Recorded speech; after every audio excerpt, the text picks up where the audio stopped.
Hello everyone, this is Deepak Parik, Managing Partner, Honeybee.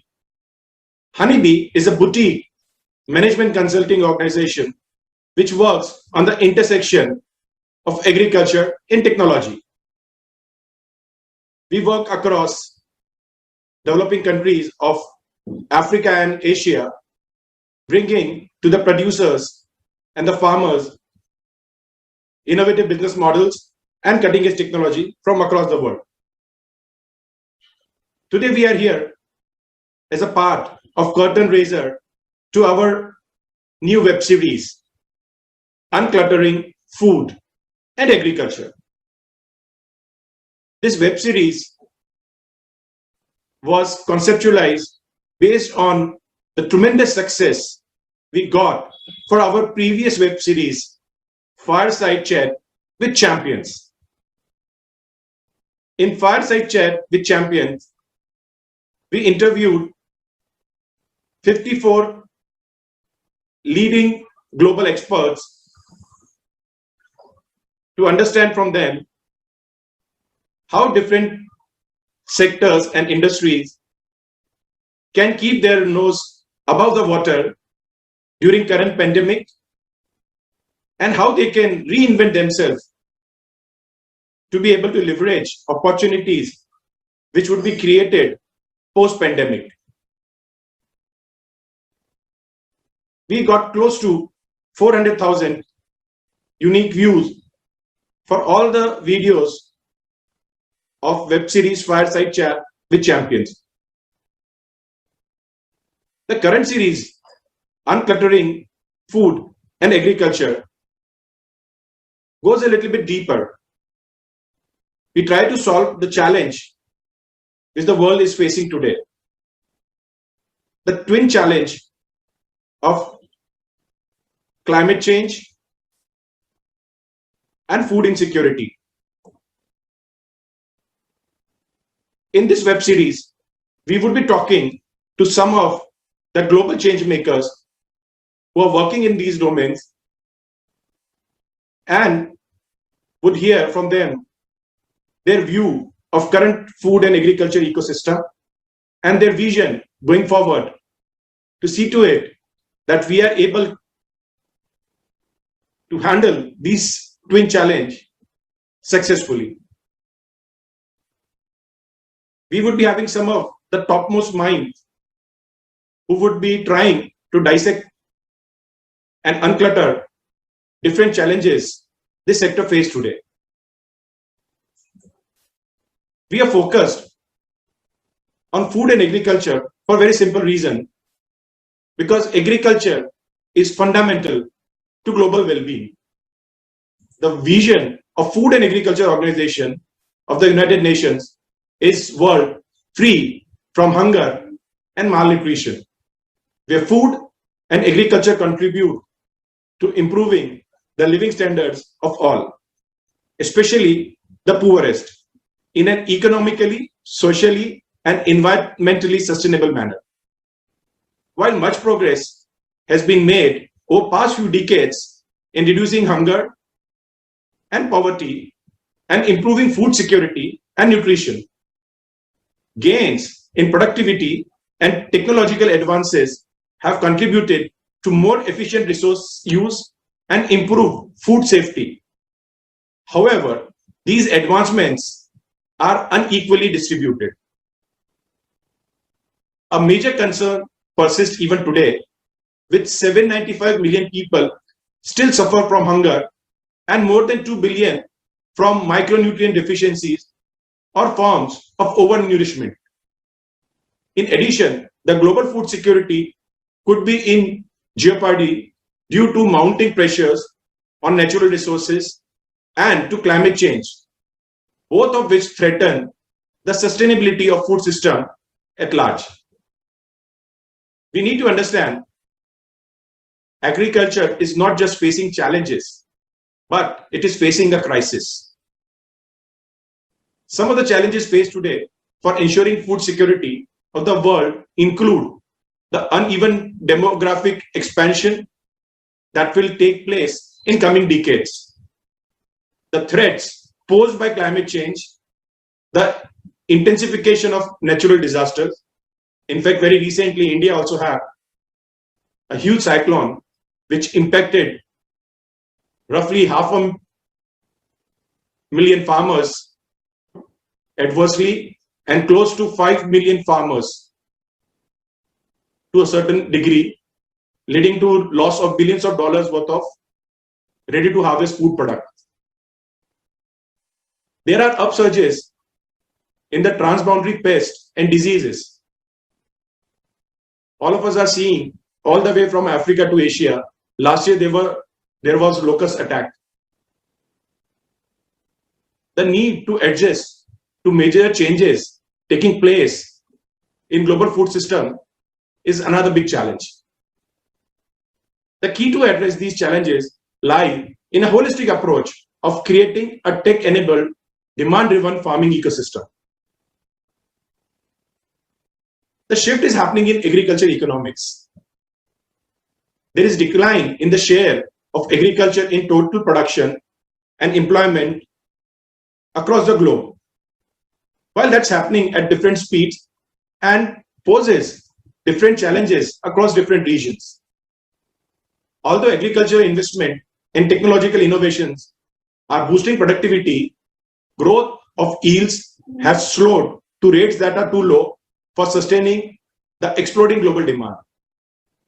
While the food losses and waste claim a significant portion of agriculture output, and reducing them would lessen the need for productivity increases.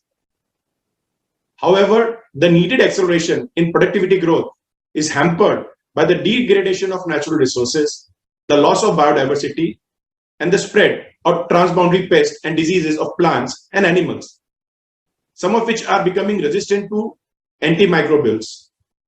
The need is to push for shifting crop patterns along with mapping crops and geographies they are most suitable to cultivate in. If developing countries, which has very high potential of increasing productivity as they are well below the global average, including those in Southeast Asia and Africa, can be made more production hubs because of diversified agroecological conditions, we can produce sufficient food for all. Productivity or livelihood is a big question we are facing today.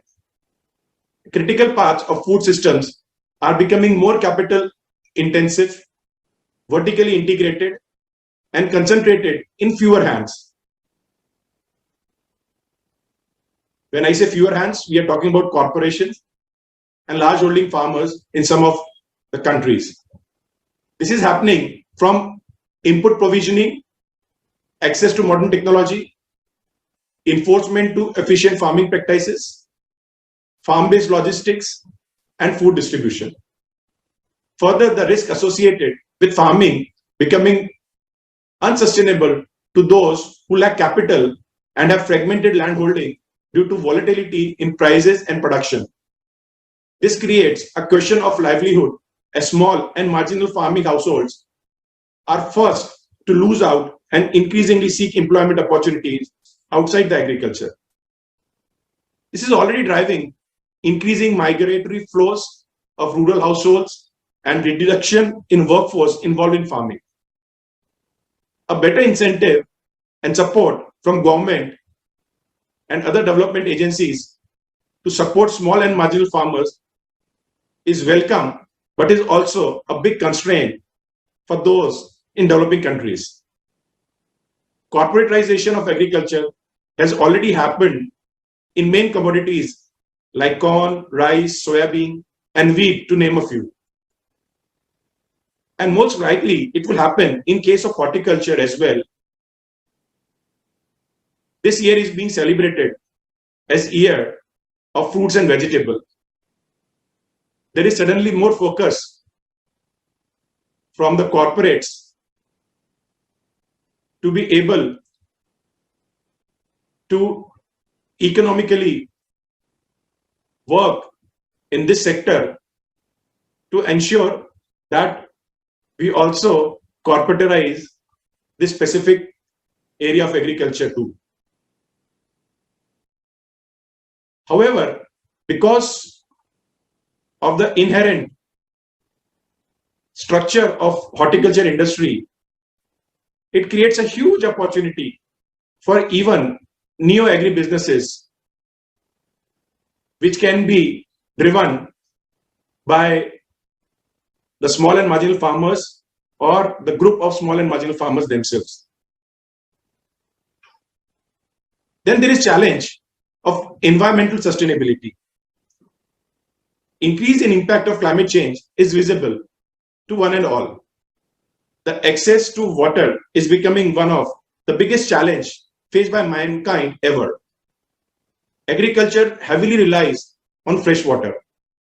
70% or typically 7,571 trillion liters of global fresh water is used in agriculture.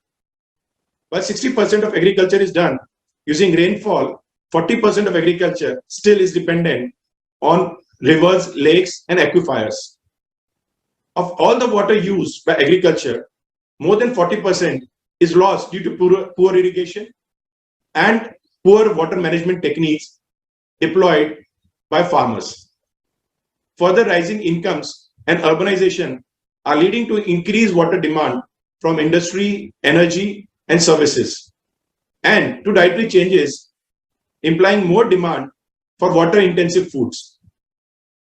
The water-related ecosystem are also key to sustain livelihoods through farming, livestock rearing, inland fisheries, and aquaculture. Today, 3.2 billion people live in agricultural area with high or very high water shortage or scarcity, of whom 1.2 billion people live in areas with very high water constraints.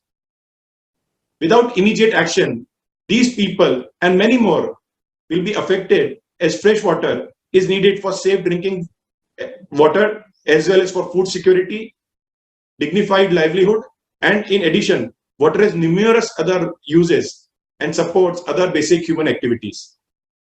Need of the hour is to shift from high input resource intensive farming systems, which have caused massive deforestation, water scarcities, soil depletion, and high level of greenhouse gas emission, to a sustainable food and agriculture production.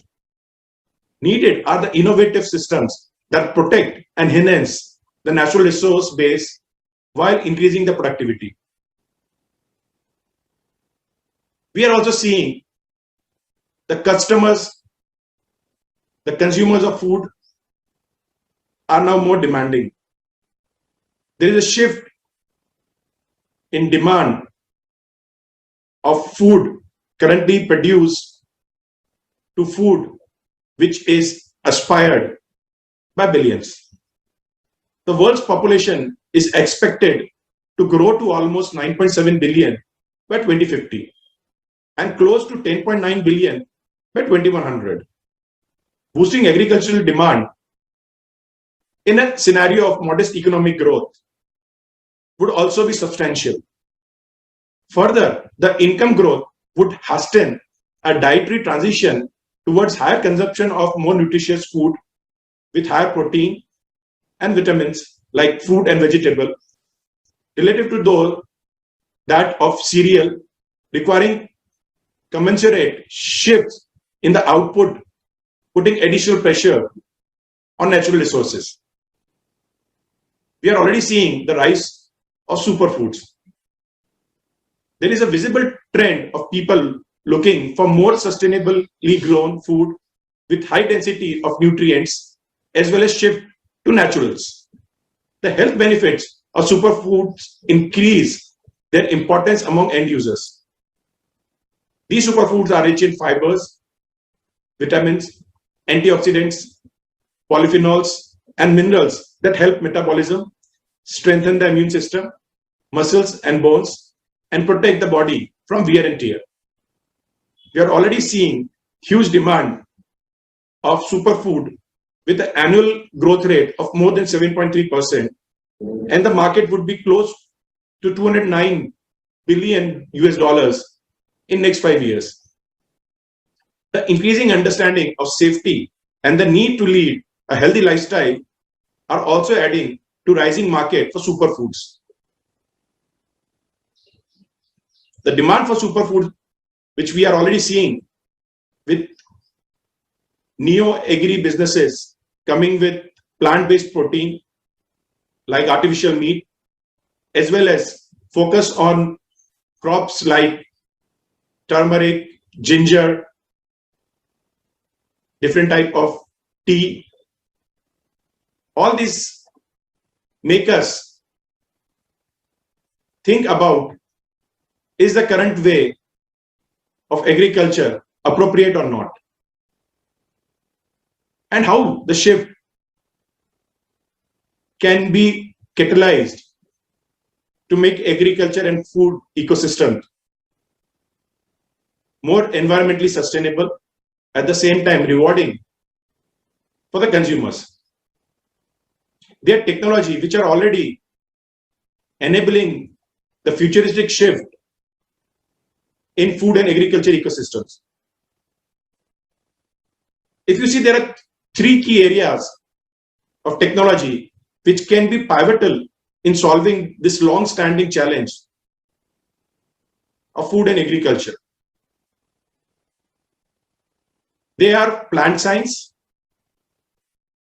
farm automation, which includes Internet of Things, precision agriculture, which uses again autonomous aerial and ground vehicles, and informatics. The data science, the artificial intelligence, the machine learning, the blockchain. So when we say informatics, we already know that artificial intelligence and machine learning based platforms can vastly help farmers to take better decisions about the activities being done by them during cultivation. Collected ground level real-time data can be used with these technology algorithms to provide farmers with the data insight about what to do, when to do, and how to do in form of recommendation.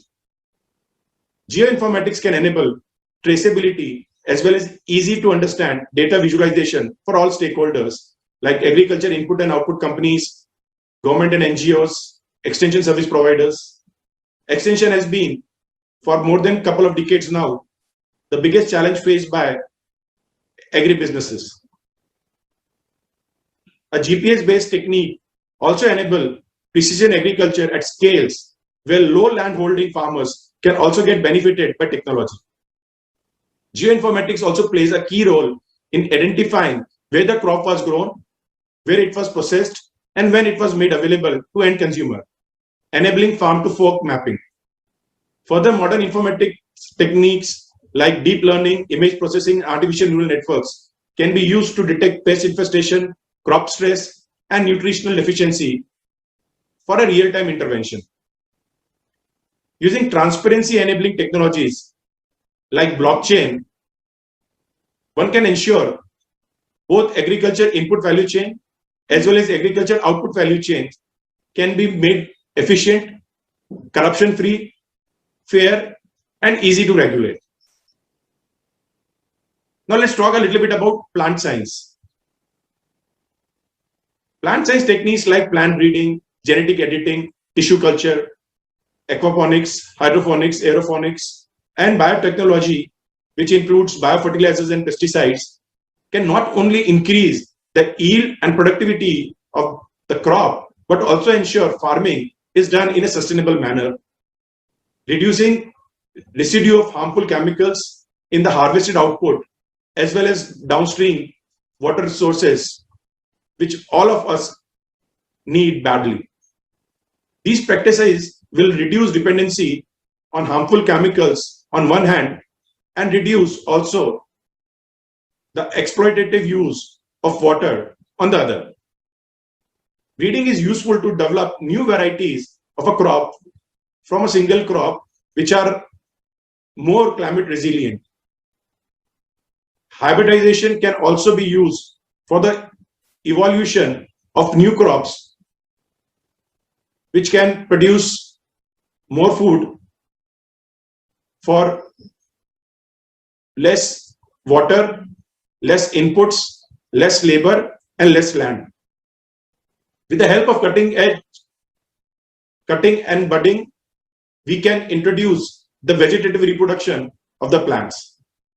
They help in resisting the crop from harmful chemicals and fertilizer. They are produced in laboratories by applying the practices of breeding and tissue culture. They are also resistant to drought and can survive with high temperature and improper application of water. Soil-less plant science like aquaponics, hydroponics, as well as aeroponics can be very effective in ensuring crop can be grown in a controlled environment close to its demand, reducing the cost and time of transportation. This leads to better economics as well as safer chemical-free food using less land, less water, less chemicals, and lower loss during transportation. Nanotechnology can be applied to study plants' hormone level and its regulation. Nanobarcodes and nanoprocessing are useful in monitoring the quality of agriculture products as well as traceability.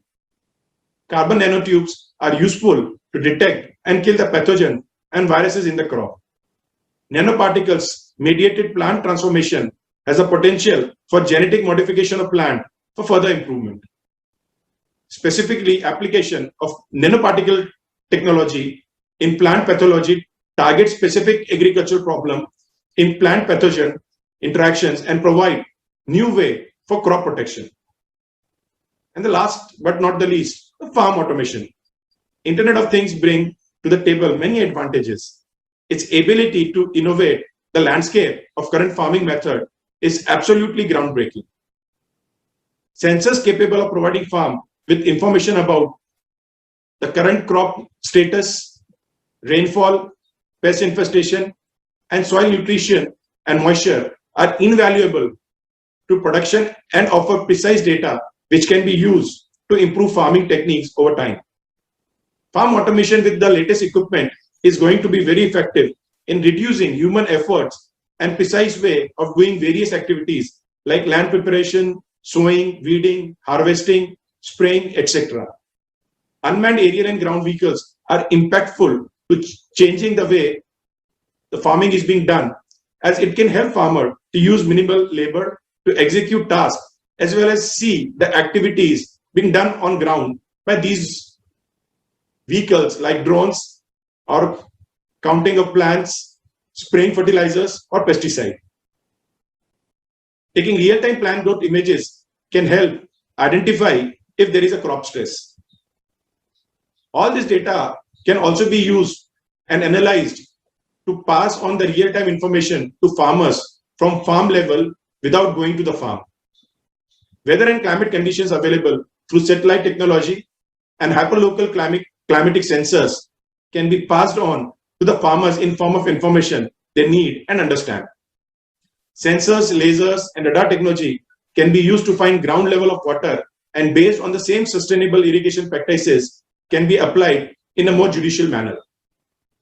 Automated solar powered drip irrigation and sprinklers are very useful both as water saving technologies, which enables slow and regular application of water directly to the roots of the plant, as well as low cost due to the non-dependency on electricity. Further, it protects the environment through conserving soil, water, and fertilizer resources.